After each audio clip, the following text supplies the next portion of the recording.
And with me now here is Attorney General Lynch. Thank you so much for coming in. And yada, yada, yada. Let's talk about some of the events leading up to this.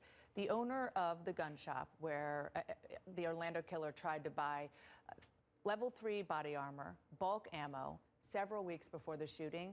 This owner says that his staff saw that the behavior of the shooter was suspicious and they notified authorities. Listen to what the gun shop owner said. At that time, he declined any business and he left the store.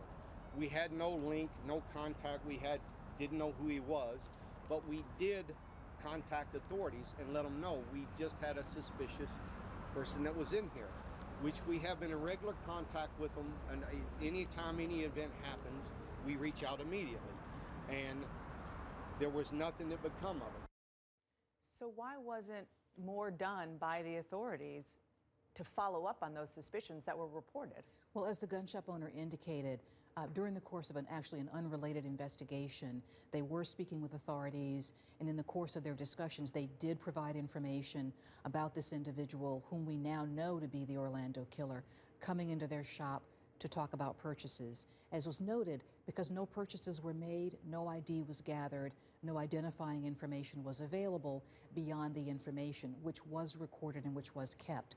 That is exactly what that gun shop owner should have done, and we thank and commend him for that. He then realized, after, of course, the tragic events of last weekend, exactly who had been in his shop and called FBI, and again, we were able to put those pieces together. Because no purchase was made, there was nothing to identify who it was, there was nothing to say a name or an address, but again, we are asking everyone to look back at any contact they've had with this killer and do what this gun shop owner did and report it to us. He did exactly what you're supposed to do. If you see something, say something. He might not have gotten the ID, but if he was that alarmed that he called the authorities, can you tell us, did the authorities try to figure out who he was?